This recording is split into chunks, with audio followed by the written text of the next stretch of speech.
In the blackness of a Pacific night, 9 American Marines stood abandoned on a strip of coral sand thousands of miles from home.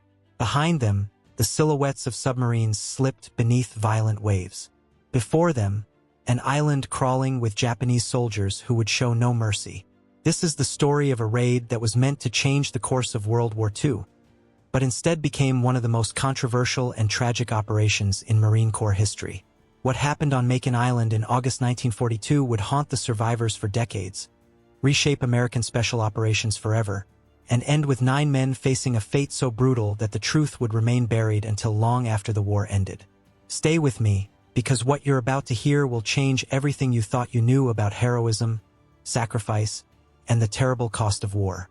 The Pacific Ocean in August 1942 was a realm of darkness and violence, where the boundary between sea and sky dissolved into an infinite void of churning black water. Beneath that surface, 2 submarines crawled through the depths like steel predators, the USS Argonaut and USS Nautilus, each carrying a cargo more precious and more dangerous than torpedoes. Inside their cramped, diesel-reeking compartments, 221 United States Marines sat in near-total silence, their faces illuminated only by the occasional red battle lamp, their bodies pressed against cold metal bulkheads as the vessels pitched and rolled through swells that reached 15 feet high. These were not ordinary Marines. They were raiders, members of the 2nd Marine Raider Battalion, an experimental force unlike anything the Corps had ever fielded, and they were heading toward an objective that would either validate their existence or condemn it as folly. The man who had forged this unit sat among them, his weathered face betraying no emotion despite the enormity of what lay ahead. Lieutenant Colonel Evans Fordyce Carlson was 46 years old, ancient by military standards, with a career so unconventional that many in the Corps viewed him with suspicion bordering on contempt. Born in rural Vermont, Carlson had joined the Army at 14 by lying about his age, fought in the Philippine insurrection, and later resigned to pursue a career in sales before returning to military service. But it was his time in China that had truly shaped him. As a military observer during the Second Sino-Japanese War, Carlson had embedded himself with Chinese communist guerrillas, studying their tactics, philosophy, and organizational structure with an intensity that bordered on obsession.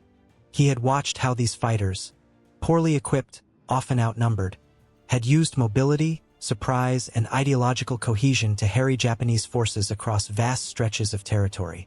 And he had become convinced that the American military, for all its industrial might and technological superiority, was fundamentally unprepared for the kind of warfare the Pacific would demand.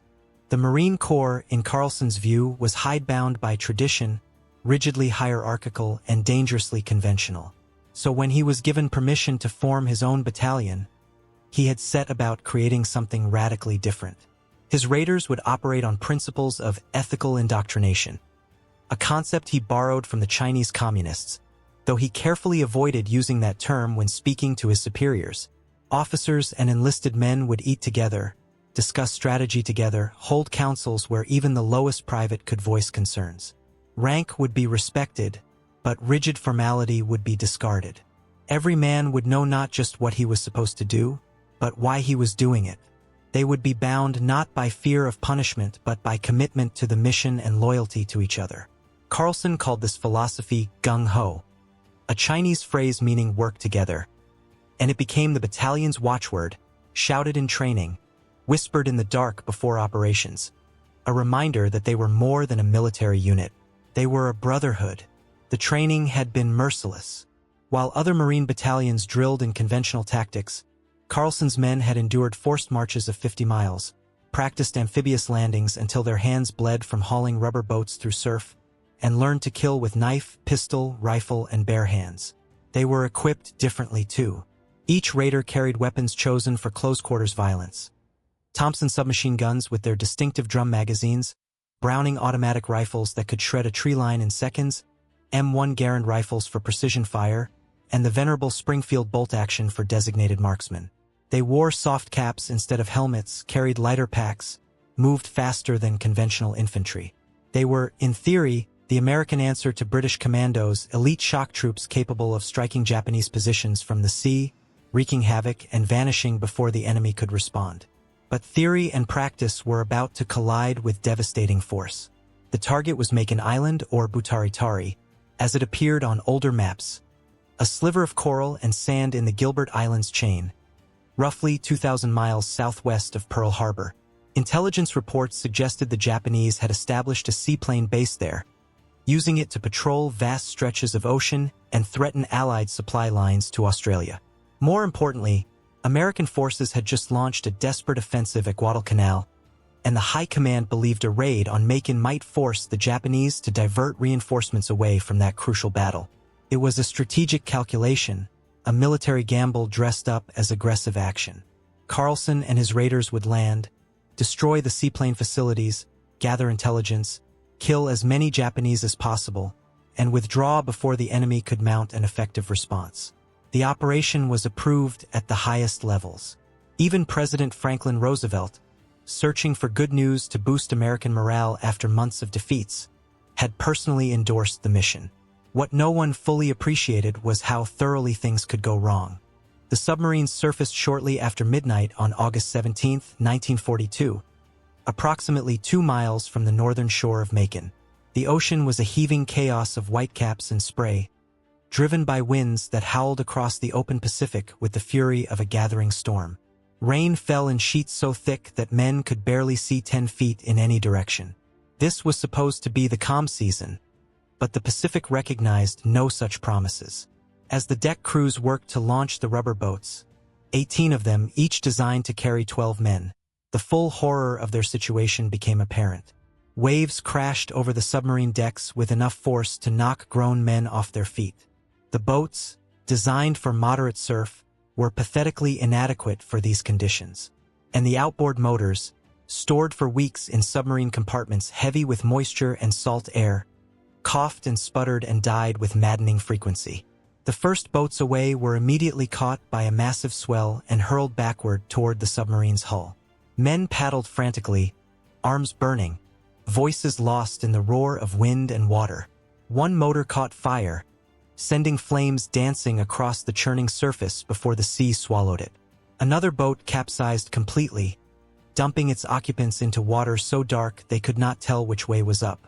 Men floundered, weighed down by weapons and ammunition, saved only by their life jackets and the desperate hands of comrades who hauled them back into boats already dangerously overloaded. The submarines could not remain surfaced long. Japanese patrol aircraft had been spotted in the area, and dawn was approaching with terrifying speed. Officers screamed orders that no one could hear. Marines clutched their weapons and prayed to gods they had not thought about since childhood. Somehow, impossibly, most of the boats made it to shore, but they arrived scattered across more than a mile of coastline, completely out of contact with one another, soaking wet, exhausted, and with half their equipment lost to the ocean. One boat never made it at all. The craft carrying Lieutenant Oscar Petrus and 11 men had been swept miles down the coast, vanishing into the darkness. Radio equipment was waterlogged and useless. The flares meant for signaling between units had been lost. And in the pre-dawn gloom, as Marines stumbled through coconut groves and tried to find their officers, someone fired a shot. The sound cracked through the rain like a whip, freezing every man in place. Was it accidental? A jumpy raider firing at shadows? Or had they been discovered? No one knew. The mission was already falling apart, and the real fighting had not even begun. Carlson came ashore in one of the last boats, his weathered face grim as he surveyed the chaos. His carefully planned assault had disintegrated into a scattered mess of confused, exhausted men spread across hostile terrain in the darkness. He had no communications with his submarines, no idea where all his units were, and dawn was perhaps an hour away. And yet, there was no choice but to press forward. The Japanese garrison, intelligence had estimated 50 to 70 soldiers, though that number would prove horrifyingly wrong, would soon discover their presence if they had not already. The raiders would have to attack before they could be attacked, seize the initiative through sheer aggression and violence, or risk being pinned against the beach and slaughtered. When dawn broke over Makin Island on August 17, 1942, it revealed a landscape that looked like paradise and felt like a trap. Coconut palms towered overhead, their fronds rustling in the wind that drove sheets of rain across the narrow atoll. The island was barely more than half a mile wide at its broadest point. A ribbon of coral sand and vegetation stretched between lagoon and ocean. To the south, the Marines could see buildings, wooden structures with corrugated metal roofs, storage sheds, what appeared to be a radio station. And they could see movement. Japanese soldiers, perhaps 24 of them, were emerging from buildings and foxholes, clearly aware something was wrong but not yet certain what or where the threat was. Carlson divided his scattered force as best he could. One group would advance along the ocean side, another would push through the center, a third would move along the lagoon. They would converge on the Japanese positions, overwhelm them through speed and firepower, complete the mission objectives, and withdraw before reinforcements could arrive. It was textbook raider tactics, aggressive, violent, decisive. And for a few minutes, it worked perfectly. The first shots came from a raider named Howard "Stork" Young, a lanky marksman from Texas who spotted a Japanese soldier emerging from a foxhole. Young's Springfield barked once, and the soldier crumpled. Then the entire line erupted. Thompsons chattered, their .45 caliber rounds chewing through wooden walls and vegetation. Bars hammered in short, controlled bursts that sounded like ripping canvas. M1 Garens cracked with their distinctive ping as clips ejected. The raiders advanced in short rushes, using fire and movement just as they had drilled 1,000 times on training beaches in California. Japanese soldiers fell, caught in the open or cut down as they tried to reach defensive positions. But the Japanese did not panic. Despite the surprise, despite the overwhelming firepower, they fought back with a discipline and ferocity that shocked the Americans. Snipers hidden in palm trees began picking off raiders with terrifying accuracy. One Marine took a round through the throat and died choking on his own blood before a corpsman could reach him. Another was shot through the hip, the bullet shattering bone and dropping him in midstride. Machine gun positions that had not appeared on any intelligence map opened fire, their long bursts forcing the raiders to dive for cover behind coconut logs and into shallow depressions in the sand. And then the raiders discovered that the Japanese garrison was far larger than anyone had believed. What intelligence had estimated as 50 men was actually more than 300. A full company of Special Naval Landing Forces, Japan's own elite naval infantry. They had been living in well-concealed positions across the island, camouflaged with palm fronds and coral, invisible from aerial reconnaissance. Now they converged on the raiders from multiple directions, their own rifles and light machine guns adding to the crescendo of violence. In the midst of this chaos, one man became a legend. Sergeant Clyde A. Thomason was 27 years old, a career Marine from Georgia who had enlisted in 1934 and worked his way up through sheer competence and unshakable calm. He was not physically imposing, medium-height, compact build, but he possessed that rare quality that separates soldiers from warriors, the ability to function perfectly in conditions that reduce other men to paralyzed terror. As his squad advanced along the lagoon side of the island, they came under fire from a sniper hidden in a tall palm tree. Men dove for cover, unable to locate the source. But Thomason, moving with deliberate calm, studied the tree line until he spotted the nearly invisible outline of a man wrapped in netting and palm fronds. He raised his rifle, fired once, and the sniper tumbled from the branches like overripe fruit. Minutes later, Thomason's squad encountered a Japanese machine gun nest that was pinning down an entire platoon. The gun was positioned in a shallow trench, protected by sandbags and covered by riflemen on both flanks. Conventional tactics would call for suppressing fire and a flanking maneuver, but there was no time. Japanese reinforcements were moving toward their position, and if the gun was not silenced immediately, Marines would die. Thomason grabbed a bandolier of grenades, signaled 2 men to provide covering fire, and charged. He moved in short, explosive sprints, zigzagging across open ground as bullets cracked past his head. 20 yards. 15. He could see the machine gunner now, a young Japanese sailor frantically swinging the weapon toward this madman sprinting directly at him. 10 yards. Thomason's arm came back, and he hurled the first grenade with all his strength.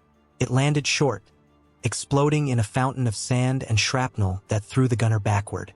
Thomason was already moving, closing the distance, his Thompson coming up. He fired a burst into the trench, then another, sweeping the muzzle left and right. The gun fell silent, but as Thomason turned to signal his men forward, a rifle cracked from a position they had all missed, a spider hole concealed beneath a pile of coconut husks. The bullet caught him in the chest, just above the heart, and punched through lung and rib with enough force to spin him halfway around. He staggered, dropped to one knee, tried to raise his weapon again. Then his strength failed, and Clyde Thomason collapsed onto the sand of Makin Island, bleeding out while the battle raged around him. His men killed the sniper seconds later, but it was too late. Thomason died within minutes, his blood soaking into coral sand 6,000 miles from the Georgia town where he had grown up. He would become the first enlisted Marine to receive the Medal of Honor in World War II, a recognition that would mean everything to his family and nothing to him. But his death was not meaningless.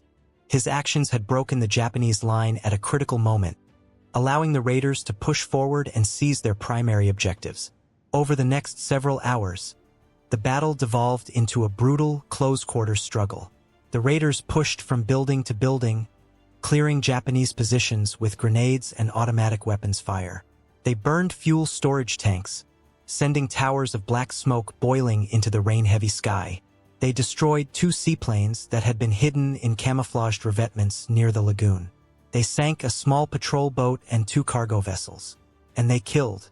The official count would later list 46 confirmed Japanese dead, but the actual number was certainly higher. Some bodies were never found, lost in the undergrowth or swept out to sea. But the raiders were also dying. Beyond Thomason, others fell to snipers, machine gun fire, and sheer exhaustion.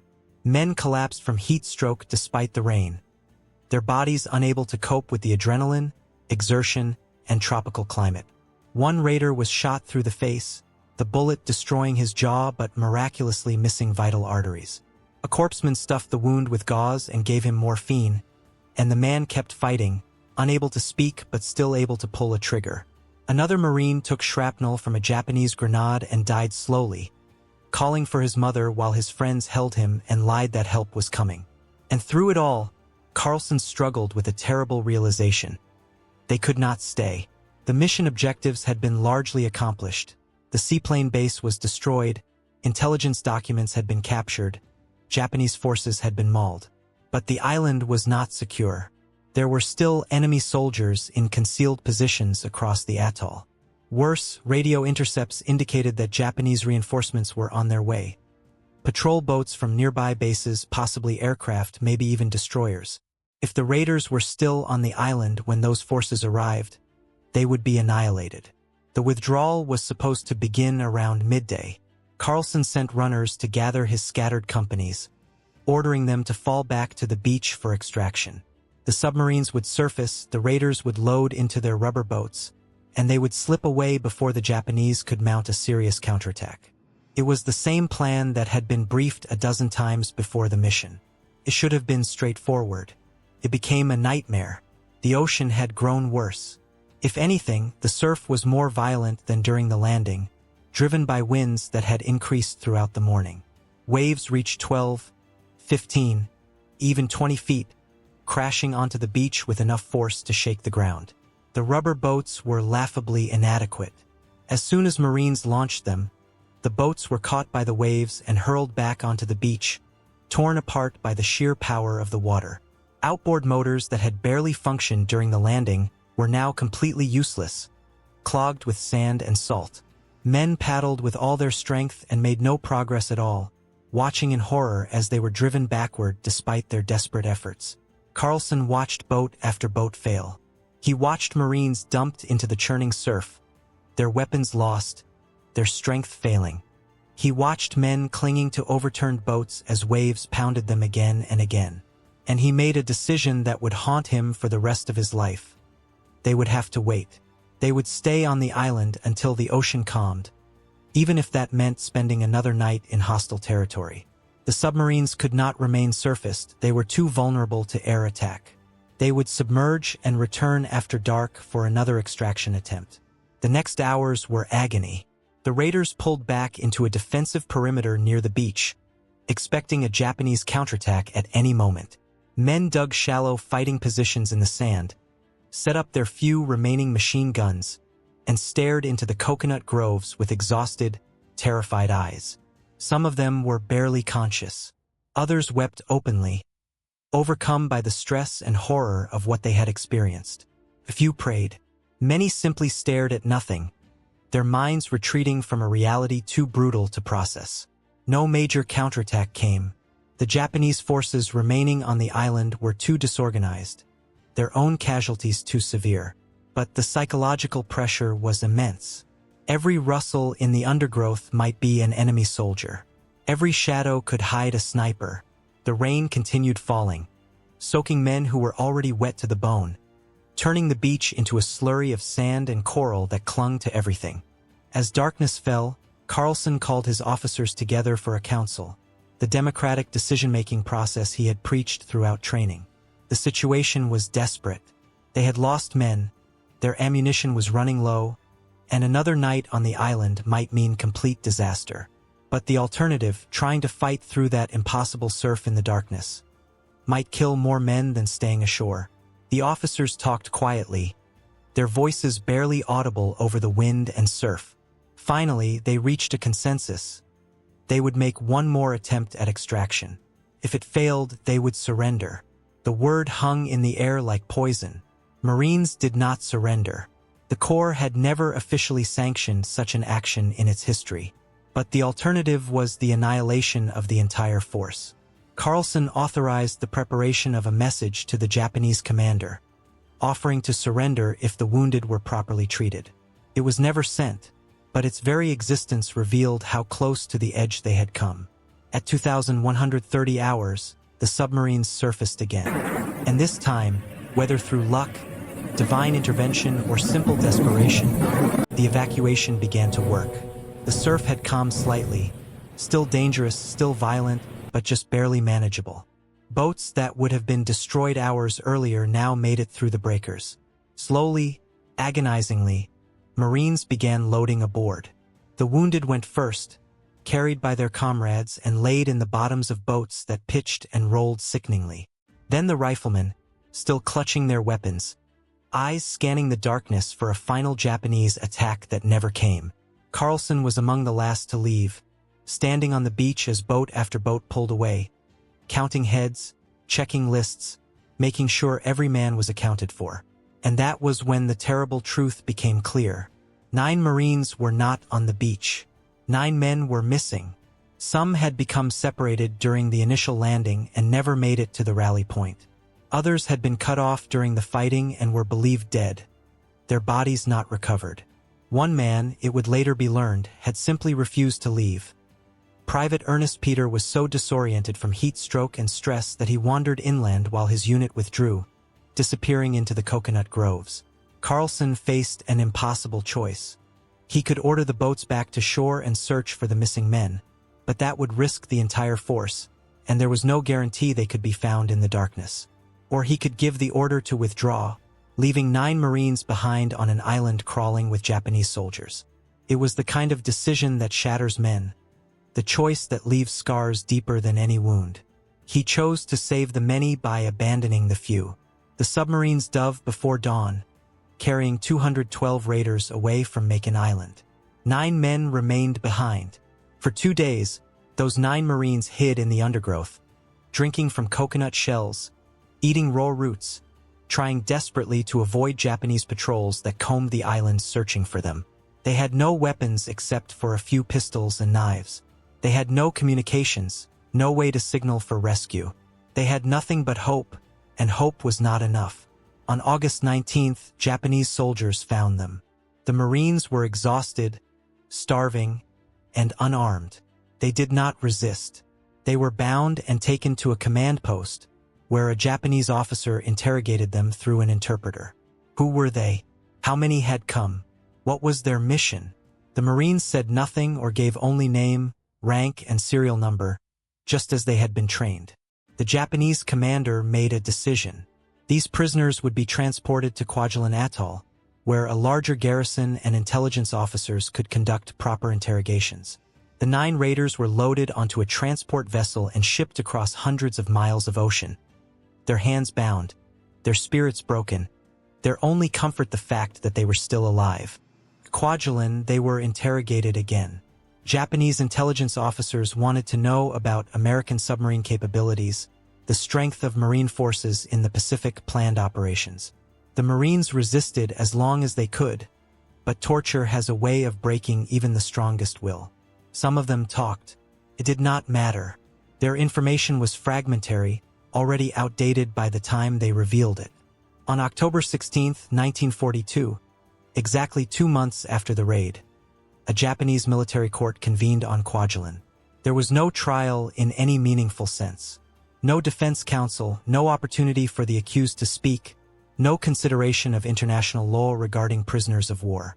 The court simply declared that the 9 captured Marines had been engaged in unlawful warfare, a ridiculous charge given that both nations were at war, and sentenced them to death. The executions were carried out immediately. The 9 Marines were led to a beach, made to kneel in the sand, and beheaded with swords. Their bodies were buried in unmarked graves. The Japanese garrison commander filed a report noting that criminal prisoners were executed in accordance with military law, and that was the end of it.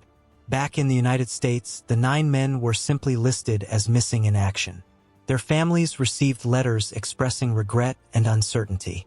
Perhaps they had drowned in the surf.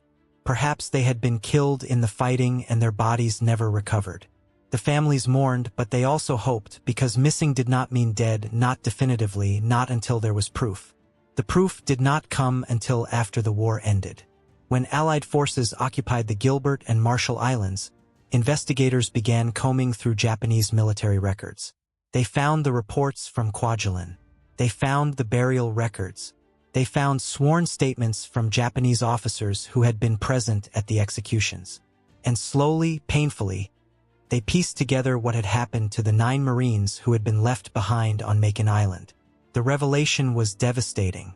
Families who had spent 3 years hoping for good news instead received the worst possible information. Their sons, brothers, and husbands had not died quickly in battle. They had survived, been captured, and then murdered in cold blood. The Japanese officers responsible were identified and, in some cases, tried for war crimes. Several were executed. But no amount of justice could undo what had been done or restore what had been lost. The Makin Island raid had achieved its tactical objectives. The seaplane base was destroyed. Japanese forces were killed. Equipment and intelligence were captured. American casualties were officially listed as 30 killed and 13 wounded, though the true number was certainly higher. In purely military terms, the operation could be called a success. But strategically, it was a catastrophe. The raid did not divert Japanese reinforcements from Guadalcanal. Intercepted communications showed that Japanese commanders barely noticed the attack and made no significant changes to their operational plans. Worse, the raid alerted the Japanese to the vulnerability of their island garrisons. In response, they massively reinforced positions throughout the Gilbert Islands. When American forces returned to capture Tarawa and Makin in November 1943, more than a year after Carlson's raid, they faced fortifications far more powerful than anything that had existed in 1942. The Battle of Tarawa would become one of the bloodiest engagements in Marine Corps history, with more than 1,000 Marines killed in just 3 days of fighting. Military historians still debate whether those fortifications would have been built regardless of the raid, whether the loss of life at Tarawa could be traced directly back to Carlson's operation, whether the entire mission was a tragic mistake dressed up as bold action. There are no clear answers, only the cold mathematics of war, where success and failure are measured in objectives achieved and lives lost. But what is undeniable is the human cost. Sergeant Clyde Thomason died on that beach, his Medal of Honor a recognition that came too late for him to know.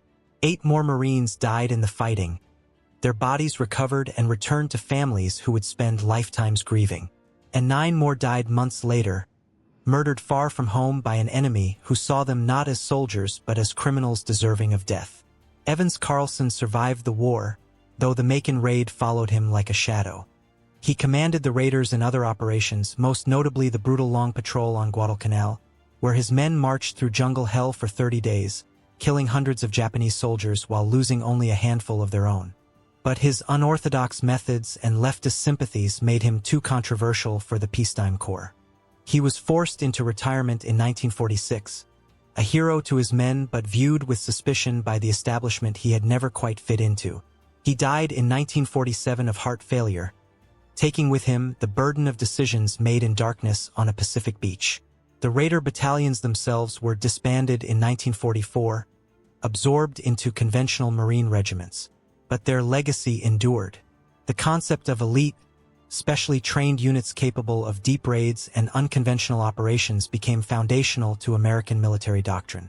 Today's Marine Special Operations Command MARSOC traces its lineage directly back to Carlson's raiders. The lessons learned on Makin Island, purchased with blood and failure, informed the development of modern amphibious warfare tactics that would be used from Normandy to Incheon to countless other battles. And the phrase Gung-Ho entered American culture, divorced from its Chinese communist origins, transformed into a simple expression of enthusiasm and commitment. People use it today without knowing it was forged by a middle-aged Marine who believed men could be bound together by something more than fear and hierarchy, and who learned on a Pacific beach that idealism and philosophy matter very little when the ocean turns against you and your men are dying in the darkness.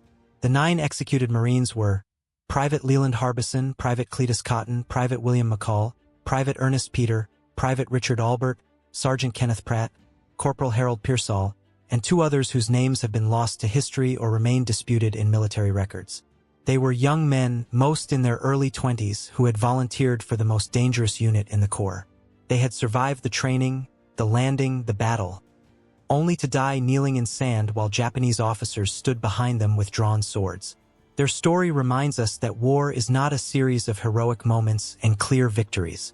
It is chaos and confusion, bad decisions made with incomplete information, tactical successes that become strategic disasters, and human beings ground to pieces by forces far beyond their control. The Makin Island raid was all of these things. A bold strike that achieved nothing of strategic value, a propaganda victory that masked operational failure, a demonstration of courage that ended with men abandoned and murdered. And perhaps that is its real legacy. Not the destroyed seaplanes or the killed Japanese soldiers or the intelligence captured, but the cold reminder that in war, even success comes wrapped in tragedy. That bravery is not always rewarded. That careful planning can disintegrate in minutes. That the difference between hero and victim is often nothing more than which wave catches your boat or which sniper sees you first. The Marines who fought on Makin Island did everything asked of them. They trained to perfection, landed under impossible conditions, fought with courage and skill, and achieved their objectives. And yet, 9 of them still died in the worst way possible, abandoned, captured, and executed like criminals. That is the truth of war. Not the stirring speeches or the dramatic music or the slow-motion heroism of movies, but the grinding reality of young men dying far from home for reasons that make sense only in briefing rooms and history books. The Makin Island raid happened because planners in Hawaii and Washington believed that striking Japanese positions would help American forces elsewhere, would boost morale, would demonstrate that the United States could take the fight to the enemy. And maybe it did all those things in some small way. But it also left 9 Marines kneeling on a beach at Kwajalein, waiting for swords to fall, dying alone and forgotten, while the submarines that had carried them to war slipped away into the darkness. We remember them now not because their deaths achieved anything, but because they deserved better.